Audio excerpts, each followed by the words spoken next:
T20 ప్రపంచ cup హంగామా పూర్తయింది. ఇక ఇప్పుడు ఎండాకాలం ఇంకా పూర్తిగా రాకముందే ఐపీఎల్ ఫీవర్ మొదలైపోయింది. కానీ ఈసారి మన ఐపీఎల్ పండుగకి పొలిటికల్ ఫీవర్ కూడా గట్టిగానే తోడైంది.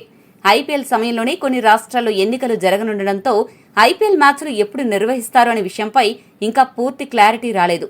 ఐపీఎల్ షెడ్యూల్ ఎప్పుడు బాసు అని ఫ్యాన్స్ అంతా ఆశగా ఎదురు చూస్తుంటే బీసీసీఐ మాత్రం ఎలక్షన్ కమిషన్ వైపు చూస్తోంది. మొత్తానికి ఈ సస్పెన్స్ కి తెరదించుతూ ఐపీఎల్ 2026 లేటెస్ట్ షెడ్యూల్ అప్డేట్స్ బయటకు వచ్చేశాయి. ఆ లాజిక్స్ అండ్ మ్యాజిక్స్ ఏంటో చూసేద్దాం రండి. నిజానికి ఐపీఎల్ 2026 ఈ నెల మార్చి 26న ఘనంగా మొదలవ్వాల్సిందే. కానీ తాజా సమాచారం ప్రకారం టోర్నీ స్టార్టింగ్ డేట్ ని 2 రోజులు వెనక్కి నెట్టారు. అంటే మార్చి 28, 2026న మన ఐపీఎల్ జాతర అఫీషియల్ గా షురూ కాబోతోంది. ఇక ఫైనల్ మ్యాచ్ మాత్రం మే 31న బెంగళూరు చిన్నస్వామి స్టేడియంలో జరగనుంది. అసలు ఐపీఎల్ కి ఎలక్షన్లకి లింక్ ఏంటి అని చాలా మందికి డౌట్ రావచ్చు. అక్కడే అసలు ట్విస్ట్ ఉంది. పశ్చిమ బెంగాల్, తమిళనాడు, అస్సాం రాష్ట్రాల్లో త్వరలో అసెంబ్లీ ఎన్నికలు జరగనున్నాయి.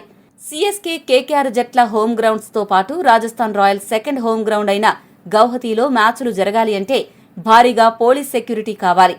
ఎలక్షన్స్ టైంలో అంత సెక్యూరిటీ ఇవ్వడం కష్టం కాబట్టి పోలింగ్ డేట్స్ వచ్చే వరకు బీసీసీఐ వెయిట్ చేస్తోంది. అందుకే ఈసారి షెడ్యూల్ మొత్తం ఒకేసారి రాదు. ఖచ్చితంగా 2 ఫేజుల్లో రాబోతోంది. ఇక అధికారిక షెడ్యూల్ ప్రకటన మరో 48 గంటల్లో వెలువడుతుంది. ఫేజ్ 1లో మొదటి 15-20 రోజుల షెడ్యూల్ని మాత్రమే ముందుగా రిలీజ్ చేస్తారు. ఫేజ్ 2లో ఎలక్షన్ డేట్స్ కన్ఫర్మ్ అయ్యాక మిగతా మ్యాచ్ల షెడ్యూల్ వస్తుంది.